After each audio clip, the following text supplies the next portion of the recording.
Good morning. I take off my mask to reveal my true identity. It's such a strange world we're in these days, but we're getting used to it. Good morning to everybody. We used to say good morning, and you would say good morning back to me. Let's not forget that ritual that we once had. So, this past week, I got a chance to drive up to Detroit, Oregon, not so far from here. And except for a few smoldering embers, the fires are gone. And now snow blankets the ground up there, and natural and human forces are at work, restoring these devastated areas. We now have new vaccines coming, created in faster time than was even thought possible just a few months ago. It's going to take time to distribute the vaccine, but it will get distributed. Tomorrow, on December the 14th, electors will vote on the next president, and thus I'm pretty sure our democracy is going to survive a destructive challenge. More good news. So let's welcome the good news, because we've had to face a lot of bad news in this past year. And let's create good news ourselves. We create good news by welcoming one another with open arms and minds and hearts. Of course, you're sitting at home in your pajamas, maybe with no one else around. So how can we welcome people? There's always a way. There's always a way to welcome the moments of life as they arise. Welcome whoever you can. Welcome to this day. Welcome one and all.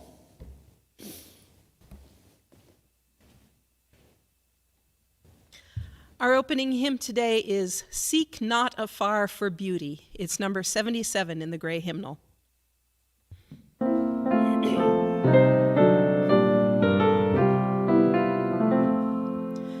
Seek not afar for beauty, lo, it glows in dew-wet grasses all about your feet, in birds in sunshine, childish faces sweet, in stars and mountains, summits topped with snows. Go not abroad for happiness, behold, it is a flower blooming at your door. Bring love and laughter home and evermore. Joy shall be yours as changing years unfold. In wonder workings o'er some bush of flame, we look for truth and fancy it conceal. But in earth's common things it stands revealed, while grass and flowers and stars spell out the name.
Oh, sing a new song to the eternal. Shout praise, all earth. Break into music and song. Praise the Eternal with the lyre and song. Let the sea and all within it thunder praise, the world and all its inhabitants. Let rivers clap their hands, let mountains sing in chorus. Oh, sing a new song to the Eternal. Let us join in together and say our affirmation. Love is our doctrine, compassion is our way. Here we seek to create a joyful home for free religious exploration, build a community of caring fellowship, nurture the hopes, and serve the needs of our world. Community is the spirit, the guiding light of the tribe, whereby people come together in order to fulfill a specific purpose, to help others fulfill their purpose, and to take care of one another. Each week, we light 3 chalices. The first is for this congregation, the Unitarian Universalist Congregation of Salem. We light our second chalice for our partner church in Siemanfalva, Transylvania, Romania. And we light our third chalice for our children and youth in lifespan religious education and in our world at large. Let us sing the flame into life.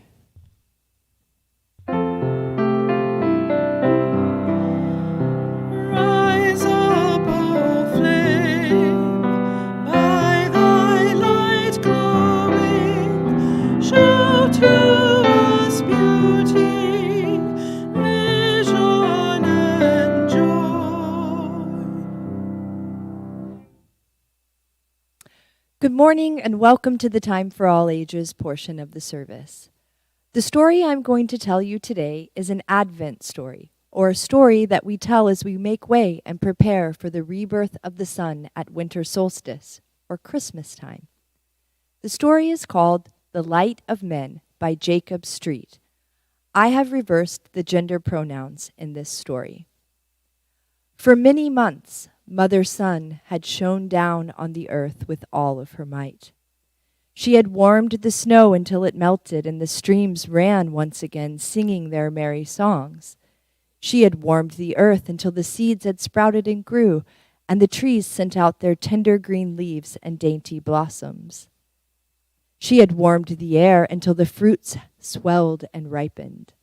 All through the summer, she had beamed down upon the fields of golden corn and orange pumpkins. In the autumn, the trees reflected her warm gaze in their gold and scarlet leaves. Now she was tired and needed to rest.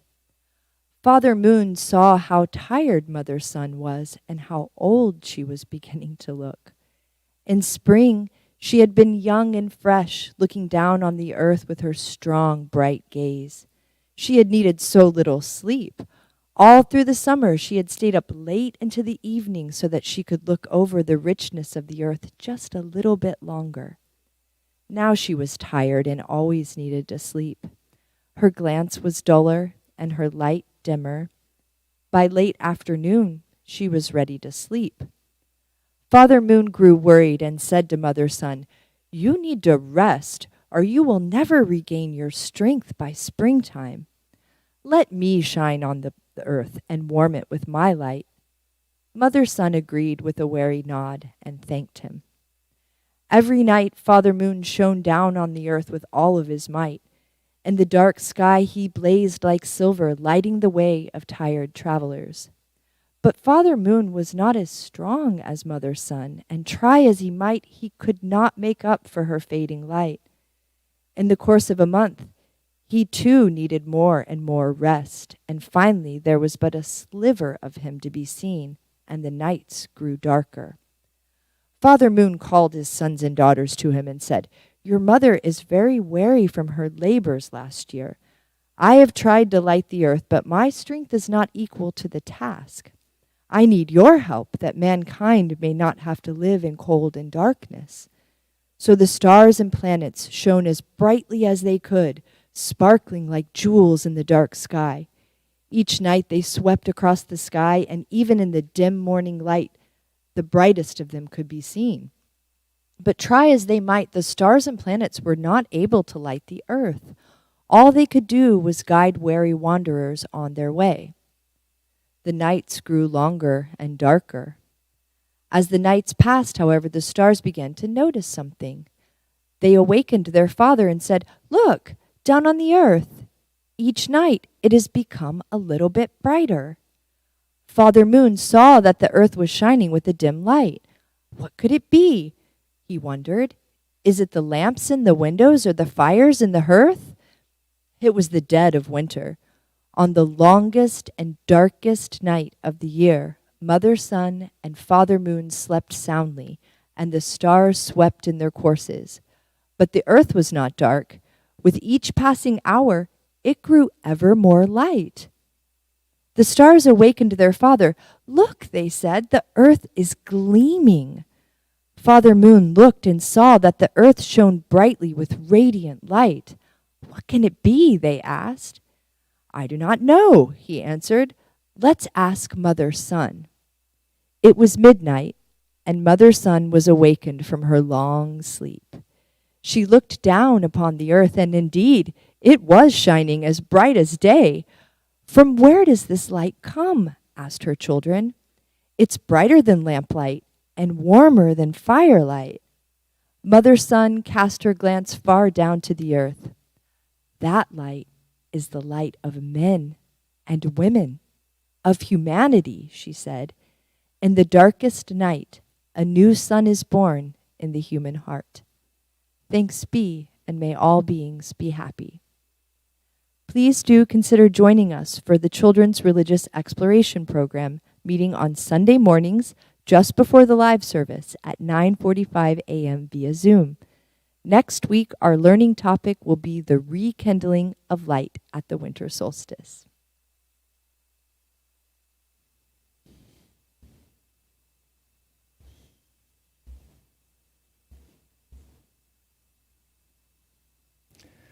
Thank you, Lily, for that story. Thank you, Kit and Laura, for the beautiful music. Let's take a moment to pause in our lives just to reflect deeply. Take a breath and be in this present moment. Take this moment to reflect deeply on your life, on your relationships with other people. As I did so recently, I realized that I have not felt or expressed compassion too many times, not because I lacked compassion. I lacked something else. Something that would have made compassion likely. I lacked understanding. I have often not understood what another person is going through. For if I had known, I would have had compassion for them. And so I strive to remember that there is much that I do not understand concerning the challenges that other people face. And being mindful of this,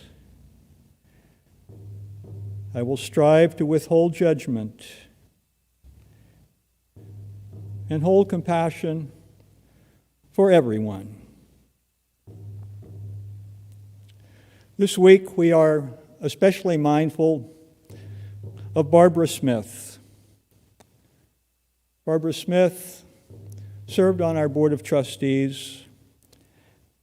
She and her husband Quentin, also a vital member of our congregation, moved to the Midwest. And this week, Barbara died unexpectedly. And so we send our compassionate thoughts out to Quentin and the Smith family.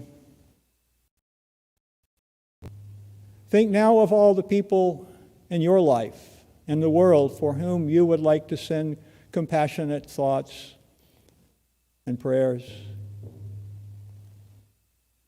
Think of this wide world. And think of that one place where you are particularly called to show your compassion.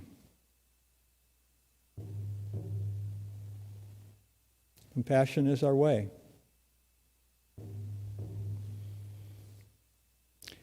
And gratitude. Today you'll hear my story of gratitude. And I invite you now to think of the artists, the poets, the musicians, the composers, whose passion to create has created opportunities for us to experience life more fully and vividly and honestly, courageously, and lovingly. Think of those who have written the songs or the poems or created the paintings or the art that has touched you, that has transformed you. We think with gratitude this morning of all who sacrificed themselves to create beautiful music, beautiful sights, beautiful words, that we might have abundant life. For all this we give thanks. I invite you now to think of those whose words, whose music, whose paintings have touched you, have uplifted you, and transformed you.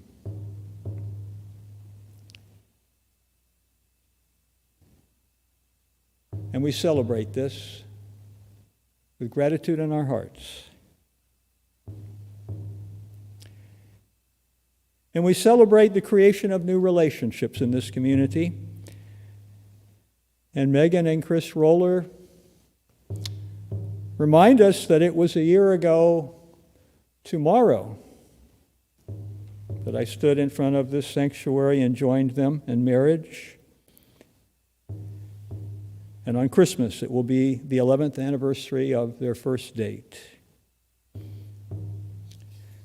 We're grateful for all the love that is born in this place. We're grateful because gratitude is our way. Gratitude for all the blessings and compassion for all the beings. Amen.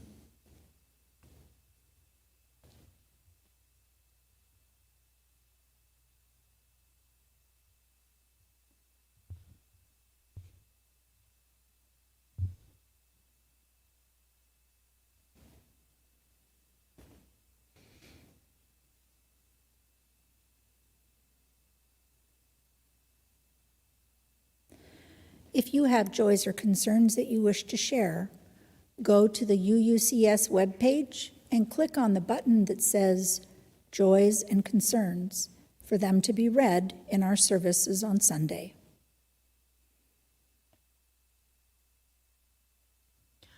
Our pastoral hymn today is Color and Fragrance. It's number 78 in the Gray Hymnal. We're going to sing verses 1, 2, and 6.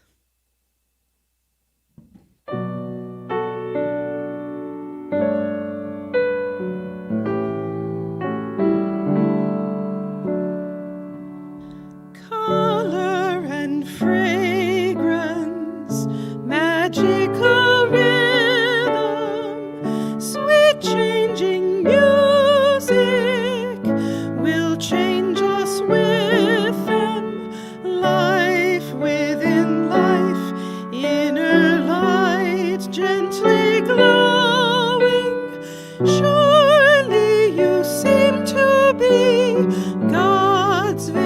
vision growing. Oh, starry heavens, worlds of all splendor, suns without number, new life engender, wheel within wheel, with the light brightly glowing, moving in harmony, God's vision growing, shaper of all things, to us you've given our chance to keep here on earth a heaven, moving in harmony, light gently glowing.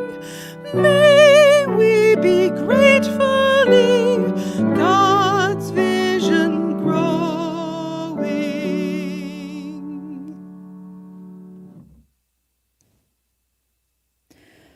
We who stand here at the grave of the deceased are, in a sense, the representatives of an entire nation. The whole German people come to mourn. The last master of resounding song, the gracious mouth by which music spoke, the man who inherited and increased the immortal flame of Handel and Bach, of Haydn and Mozart, has ceased to be. And we stand weeping over the broken strings of an instrument now stilled. An instrument now stilled. Let me call him that, for he was an artist, and what he was only through art. The thorns of life had wounded him deeply, and as the shipwrecked man clutches the saving shore, he flew to your arms. O wondrous sister of the good and true, comforter in affliction, the art that comes from on high. He held fast to you, and even when the gate through which you had entered was shut, you spoke through a deafened ear to him who could no longer discern you. And he carried your image in his heart, and when he died, it still lay on his breast. He was an artist, and who shall stand behind him? As the behemoth sweeps through the seas, he swept across the boundaries of his art. From the cooing of the dove to the thunder's roll, from the subtlest interweaving of willful artifices to that awesome point at which the fabric presses over into the lawlessness of clashing natural forces. He traversed all. He comprehended everything. He who follows him cannot continue. He must begin anew, for his predecessor ended where art ends. Muses of song and strings gather at his grave and strew it with laurel. He was an artist, but also a man in every sense, in the highest sense. Because he shut himself off from the world, they called him hostile, and callous because he shunned feelings. Oh, he who knows he is hardened and does not flee. It is the more delicate point that is most easily blunted, that bends or breaks. Excess of feelings avoids feelings. He fled the world because he did not find, in the whole compass of his loving nature, a weapon with which to resist it. He withdrew from his fellow man, and he had given them everything and had received nothing in return. He remained alone because he found no second self. But until his death, he preserved the human heart for all people, a parent's heart for his own people, the whole world. Thus he was, thus he died, thus he will live for all time.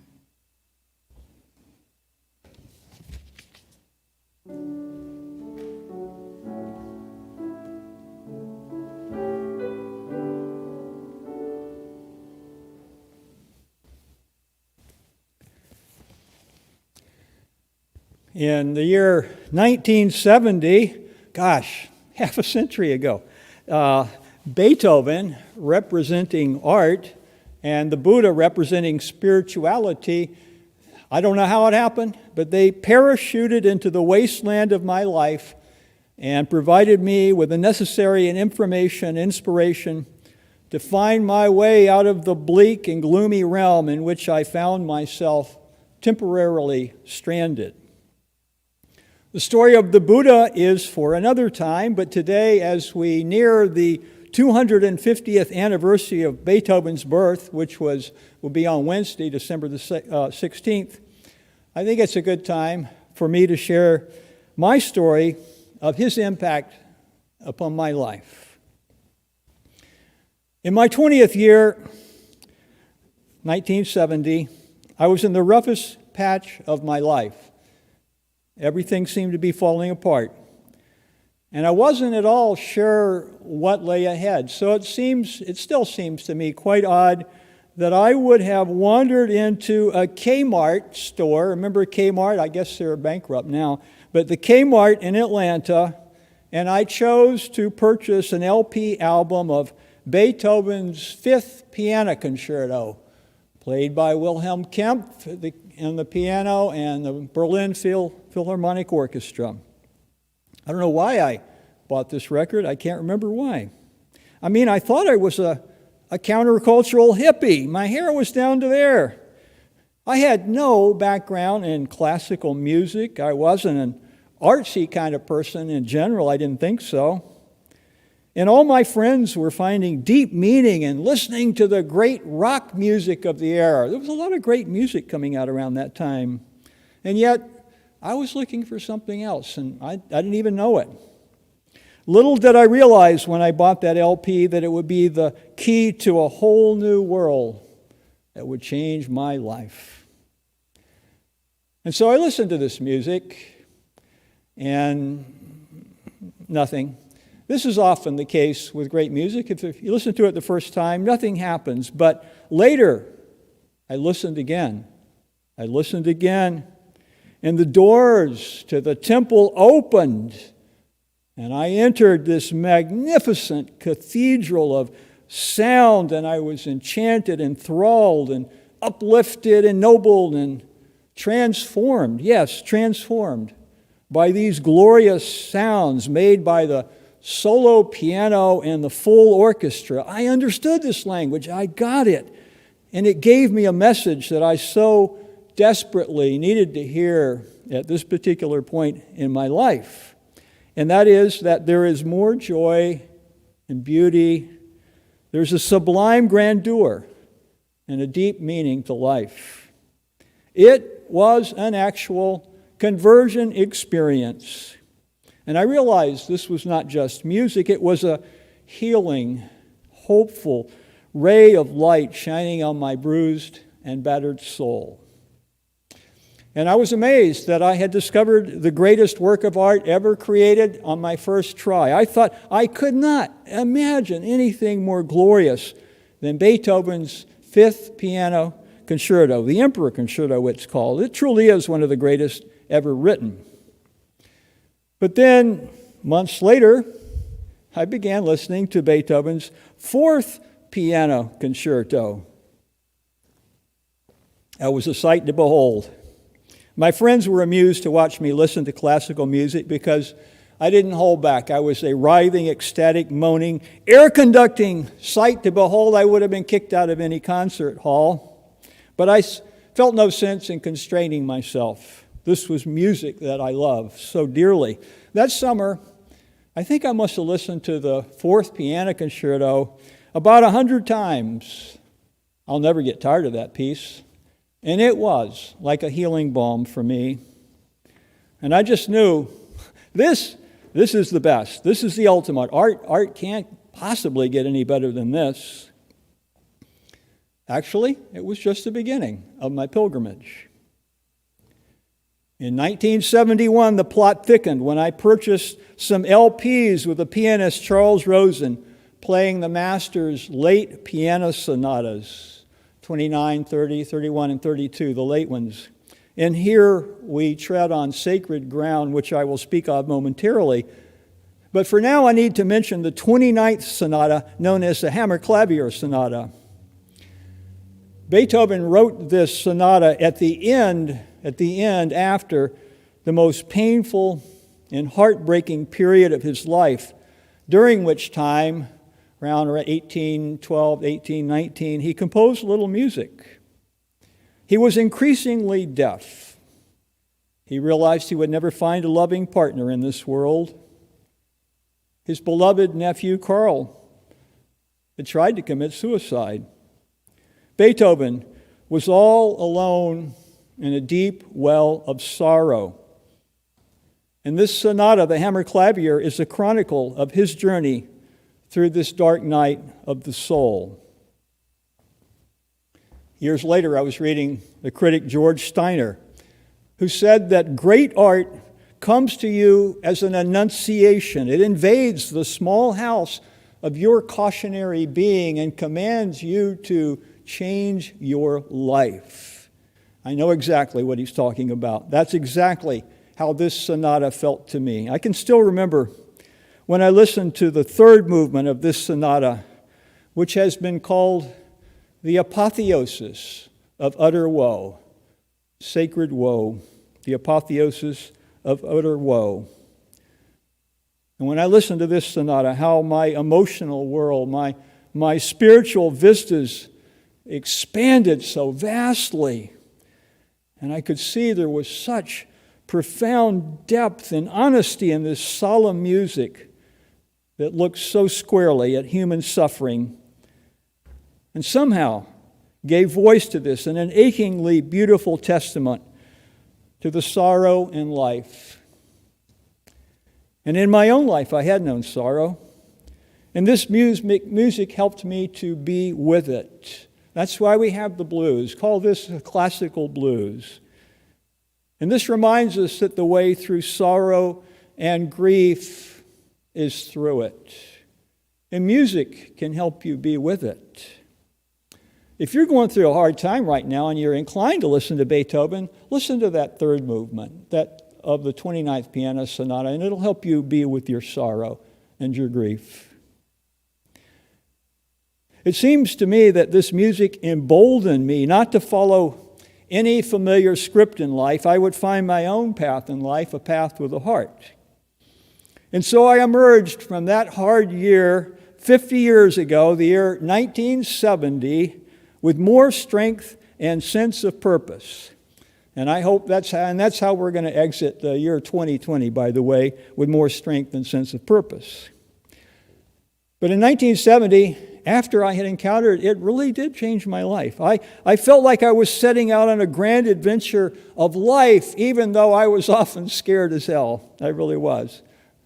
But Beethoven's gentle, healing, ecstatic violin concerto provided more great inspiration for me as I ventured forward. I love that violin. But Beethoven only wrote one violin concerto. I used to play it a lot. Play the LP, the CD, a lot. When Zachary was just a little baby, I played that thing over and over again. I never realized that one day I would be listening to my son's own violin concerto in Carnegie Hall. So play Beethoven for your children. That's the point. That's what I'm trying to say. One thing about me, which is probably why I ended up being a minister, is that I feel compelled to share good news, good stuff with other people. I just can't keep it to myself. And so given this character trait, it's probably inevitable that I would become a somewhat overbearing Beethoven evangelist. Unbeknownst to me at the time, my experience in this evangelical role would prove to be excellent preparation for the Unitarian Universalist ministry, because we learn a lot from our failures and mistakes. Here's what I learned. I had naively imagined that anyone and everyone who listened to Beethoven like I did would have the exact same strong, ecstatic reaction that I did. And many people have had those kind of reactions. Indeed, I'm happy to note that Beethoven is the most popular and revered composer in China today. But the folks I evangelized were generally not nearly as enthusiastic about the music. My good friend Pete tells me that his earliest memory of me was being forced to sit down in my room and listen to Beethoven. Yeah, that was probably me.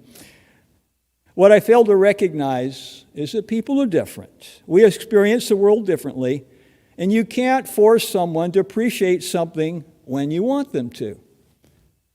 Pete is my dear good friend, but Beethoven and classical music in general is not his thing, and that's fine. He likes Doc Watson, the folk singer. I do too. What I learned is that forced conversions don't work. I must add here, however, that many people miss appreciating great music that really could have lifted them up. They make a mistake. They make a big mistake. They say, I listened to that one time, been there, done that attitude. No, you don't do that. You wouldn't go to a country and land in the airport and then take off and said you visited that country, would you? So if you're going to listen to a great piece of music, really, really pay it a good visit and be there, More importantly, when you're listening, not just your head, it's your heart. It's the feeling. And now, this Beethoven evangelist knows to share his enthusiasm, and people are free to take it as they will. As for me, I would need to take all the Beethoven I could. During one long and lonely stretch of life, I had the great good fortune to meet the Razumovskys. You should meet the Razumovskys. I'm speaking of the three Razumovsky string quartets, numbers 7, 8, and 9, opus 59. This was commissioned by the Russian ambassador to Vienna, Count Razumovsky, hence the name of the string quartets. This is my first venture into chamber music. Wow, such great creative masterpieces, the Razumovsky string quartets. How was it possible, I would marvel, for a human being to do this, to weave together sounds on 4 instruments that could take me on such a wide-ranging journey that would strum emotional chords within me that I didn't even know I had? These marvelous quartets companioned me through some hard times. This music would not allow me to lose heart or my zest for life, even during times of painful loneliness. The Razumovsky was often my refuge, and it restored my soul. How I wish there was time to tell you about the great Diabelli Variations, which has been compared to a complete spiritual pilgrimage that unfolds in 33 astonishing variations. Beethoven composed that late in his life. Or I wish I could tell you about his 32nd and last piano sonata, arguably the greatest one ever written. And I haven't even had a chance to tell you about the master's 9 symphonies and all sorts of other masterpieces. There's just so much great stuff to listen to. It's unbelievable. Well, back to my story. My life flowed on, and I was at an impasse. What path would I take? Armed with my English major degree, which I finally earned just before I was 30, I was floundering, and no good options seemed to be opening up for me. At the time, I was doing some interior house painting, and the owners of the house somehow learned that I loved Beethoven. I probably told them. Everybody learns sooner or later. there was going to be a performance of Beethoven's great Missa Solemnis. This is a mass for full chorus and orchestra that Beethoven spent 5 years working on near the end of his life. It was a piece I knew very well, and I had wept tears of gratitude over it when I heard it live in the Kennedy Center in Washington, D.C. The oceanic depths and the heavenly heights of this mass beggars description, the Missa Solemnis. But I did tell my employer friends that they should prepare themselves before going to this concert. They were planning on going to the concert, and I told them they needed to prepare themselves. And so they said, okay, help us. I was invited to give a lecture about this piece of music and play some of the music for some of my friends. This was the first time this Beethoven evangelist had actually been invited to preach his gospel. So I put a lot of work into this lecture because I cared so much about this music. It was glorious, but I wanted other people to come to love it as much as I did, because then their lives would be as enriched as mine was by this music. I just wanted to share it. I just wanted other people to be able to appreciate it like I did. And so I gave this lecture, and the end of my lecture, I used the same words that Beethoven put on the autograph score of the Missa Solemnis. He worked on this piece 5 years, this glorious Mass, and on the score he wrote these words, "Coming from the heart, may it go to the heart." And I liked that phrase, coming from the heart, may it go. Why? That's how I felt about my talks, so I told my listeners, this is really coming from my heart, and I hope it goes to your heart. This experience of sharing what's deeply meaningful to me with others led me to realize that I was being called to a liberal ministry, to share the good news about the great, sacred beauty and wonder of our lives. And I realized my little lecture was actually kind of like a sermon. Suffice it to say that I was not your typical student at the liberal Christian theology school I attended. I was usually the sole Unitarian Universalist there, and the only one that I knew of who had strong Buddhist leanings. No matter, Emory University served me well, and I had some world-class teachers like Dr. Fred Craddock, my homiletics professor, my preaching professor. He's probably one of the wisest and most accomplished persons in his field in the 20th century. He just died a couple of years ago. Dr. Craddock was a person of great faith. I admired him tremendously.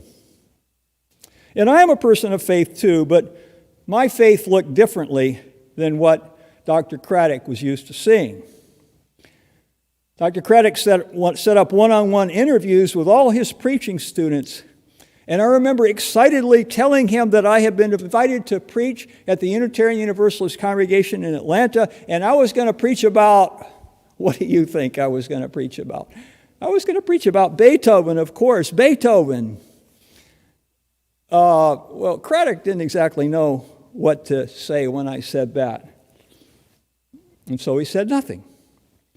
And there was a noticeable chill in the room. For him, the pulpit was reserved for preaching the good news of Jesus Christ, and I respect that. Yet I had been accepted to study at this school as a Unitarian Universalist, and he was in no position to tell me what to preach about. It was a little bit awkward, but we got through it. He was a great professor.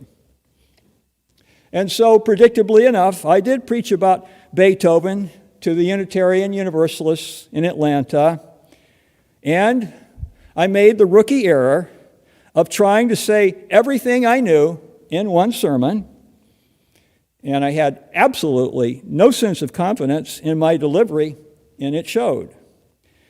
In fact, the sermon was so bad, the delivery, the content was probably not so bad, just a lot, maybe like today. But in fact, the sermon was so bad, I realized I was going to have to relocate to the West Coast because my reputation was ruined on the East Coast. So that's why I came out here. Now,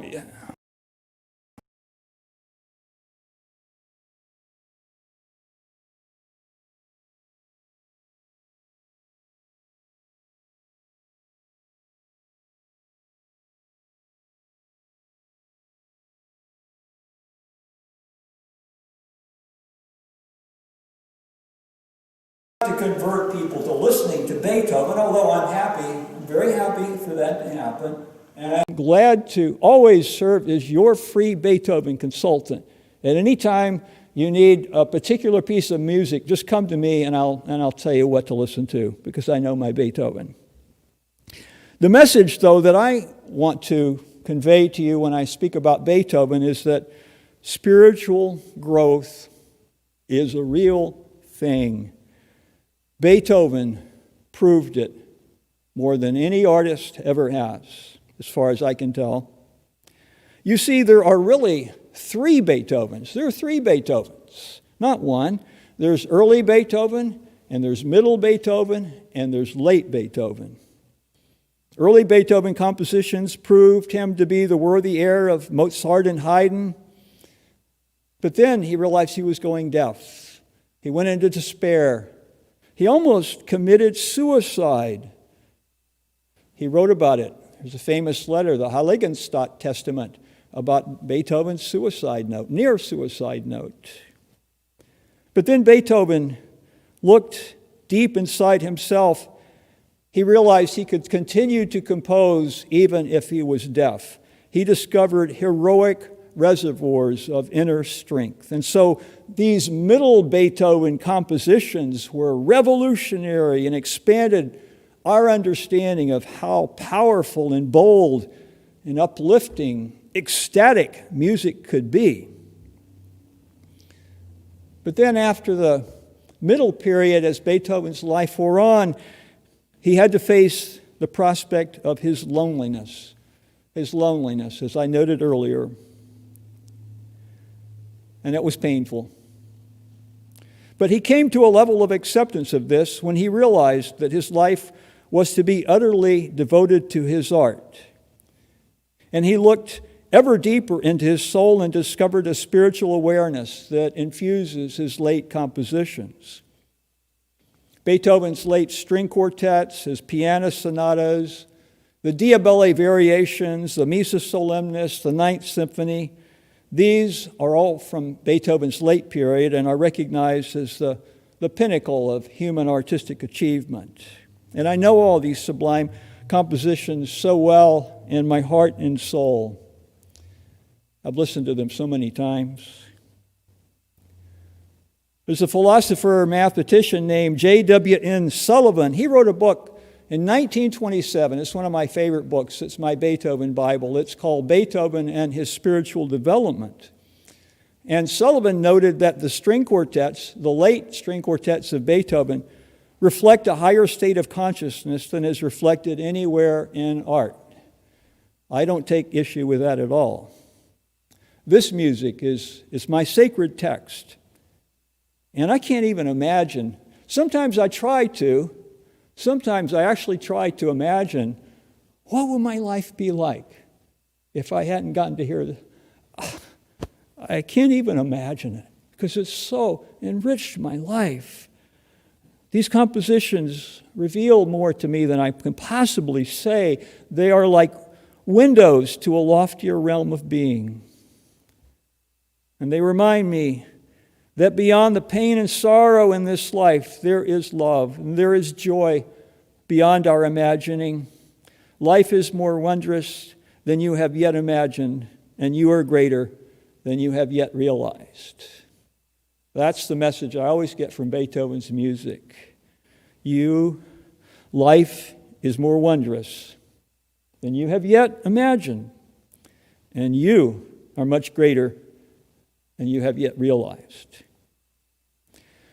Beethoven was also my entree to the vast treasure chest of classical music. And of course, I don't have time to give a lecture about all classical music. I didn't get to tell you about Bach or Bartók or Mozart or Schumann or Sibelius or Prokofiev or Schubert or Shostakovich. I've just listened to so much great music, and I owe so much to these great artists too, but Beethoven is the great prophet for me.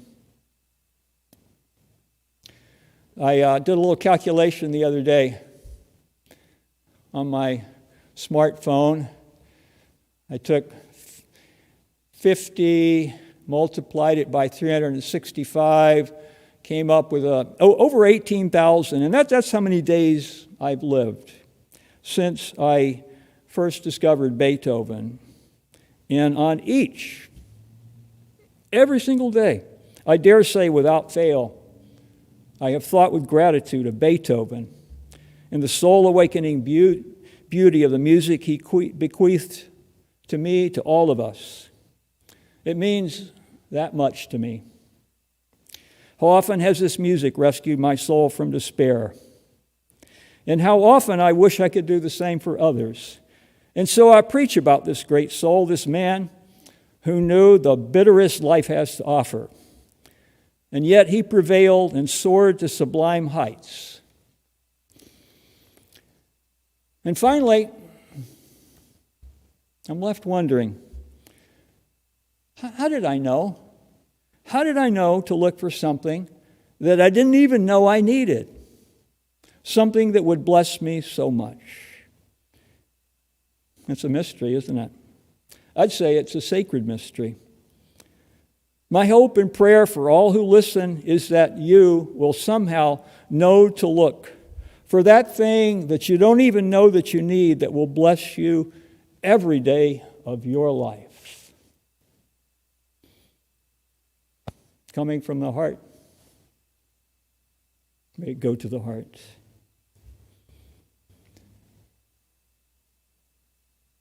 Will you join me and Dr. Kit in a meditation?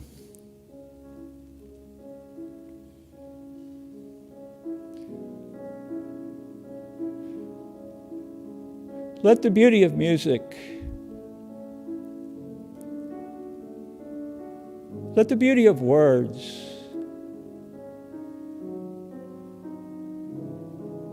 let the beauty of sight, crafted by the great artists,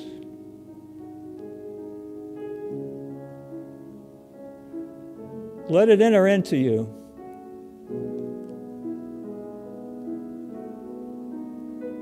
Let it touch your heart.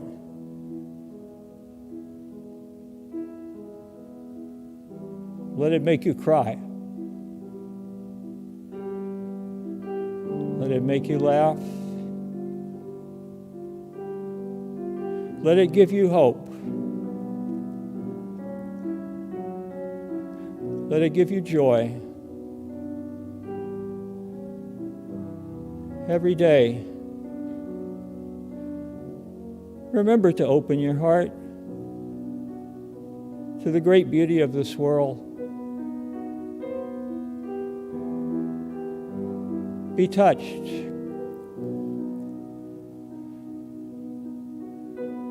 Be transformed.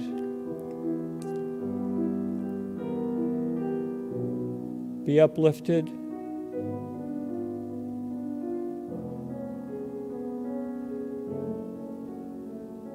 And as you gaze at the moon, remember these sounds. Remember the music of life, the music of life that all people hear.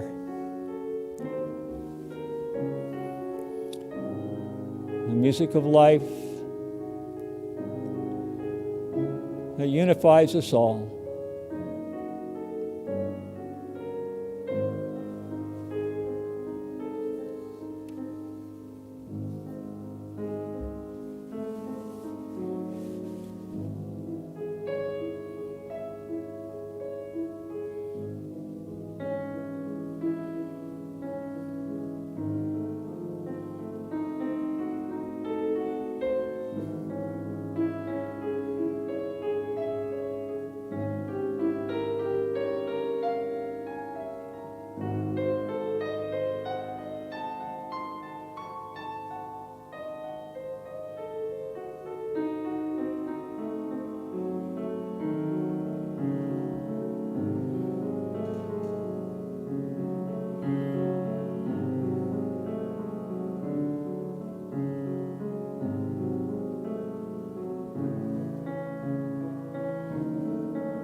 Amen.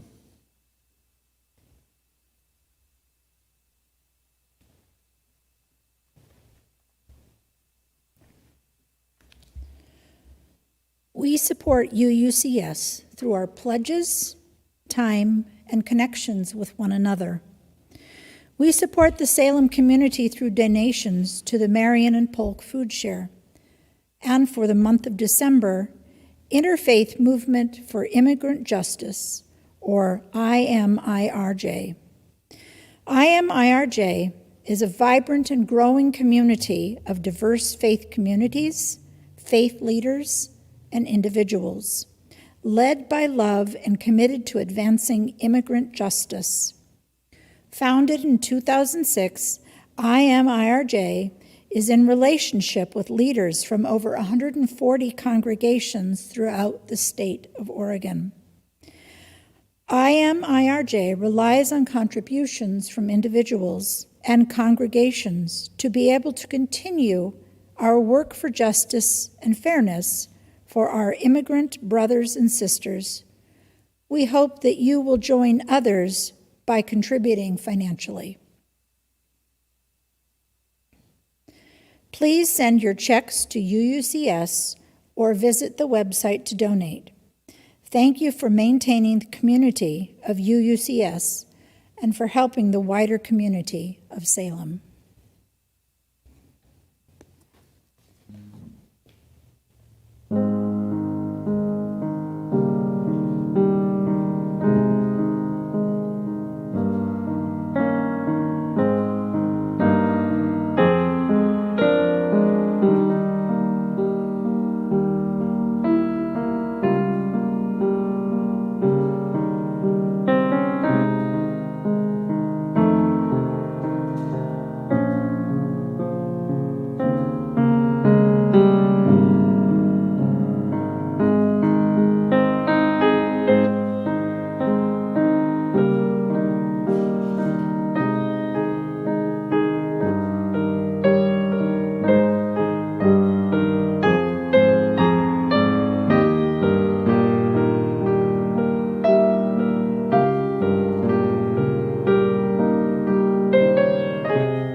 we take light from our chalice, lighting the social justice lantern as a symbolic reminder of the light and justice we carry out into the world. As we extinguish the chalices, let us hear these words by Matt Meyer. May we go forward in purposeful rhythm, that we may give voice to the melody of our imaginations, the music of our souls, and all the possibilities of a just world as we might together create it. Go in peace.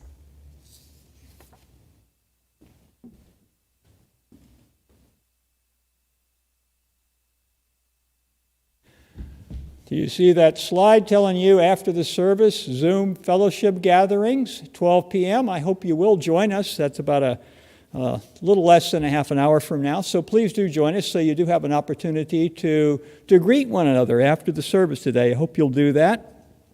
I'll also hope you'll pay attention to some of the announcements that we have, like the prayer flags for our hopes and dreams. I'm going to start making my prayer flag this afternoon. I'll show it to you next Sunday. But we're hoping that all the members of our congregation will create a prayer flag. We're going to mail you the instructions if you like, or you can come in and make one. We'll be sending out a postcard pretty soon about that, and you can find out how you can sign up and make one. So we want to have a lot of beautiful prayer flags hanging in the sanctuary so that we can visibly remind one another of our community and what our hopes and dreams are. Hope you're going to be prepared if you'd like to join us tomorrow, Tuesday evening. There's a Zoom meeting. I preached a sermon last Sunday, which probably left a lot of hanging questions, and we'd love an opportunity to the Committee on the Ministry and I would love an opportunity to be in dialogue with people and just answer questions and talk further about this. So look for a Zoom link for Tuesday evening at 6:30 if you'd like to be part of that. Also, pay attention. We're having a lantern walk on Christmas Eve from 4:30 to 5:30. You can bring a jar lantern if you have. We're hoping that everybody can make your lantern, but if you can't, we'll have some here for you. And we're going to have a lantern walk. And maybe it'll become a tradition after this year. I think it's going to be good. And we'll also be having our live stream Christmas Eve service at 7 p.m. on Christmas Eve. So please remember that. More importantly, for today, we have our ritual of compassionate connection, and that will also be at 12 noon today. And so if you've been going through a challenging time in your life, and many of us certainly are, if you're just feeling at your wits' end, you just need somebody to talk to, you just need to have an opportunity to express the sorrow and grief that you're feeling, please do join us for our compassionate connection at noon today. And we will have the simple ritual of listening and holding one another. I think that's all for the announcements.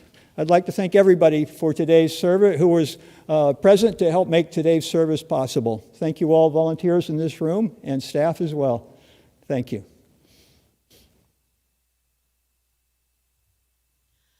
Our closing hymn today is Not in Vain the Distance Beckons. It's number 143 in the gray hymnal.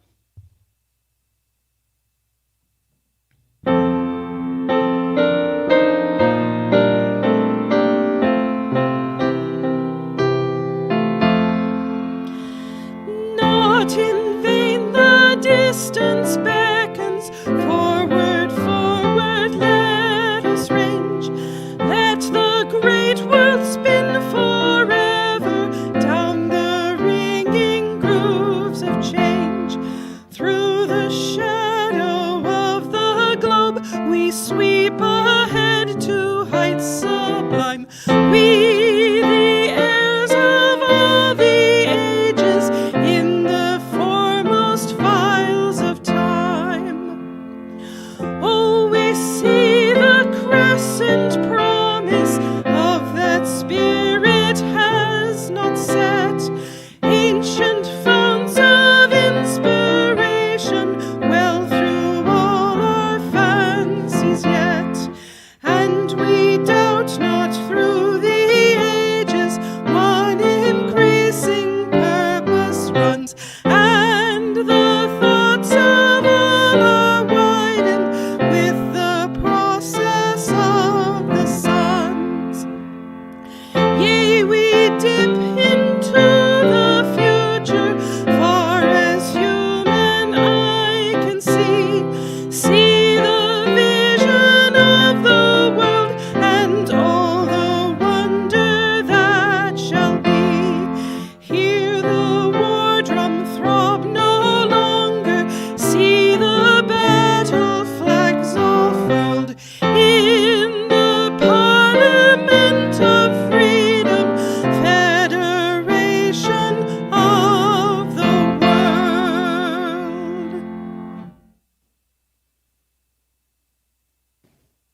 Let us imagine joining hands with our community members, guests, family, and friends, saying these words together. May faith in the Spirit of life, hope for the community of earth, and love for the sacred in one another be ours now and in all the days to come. Be.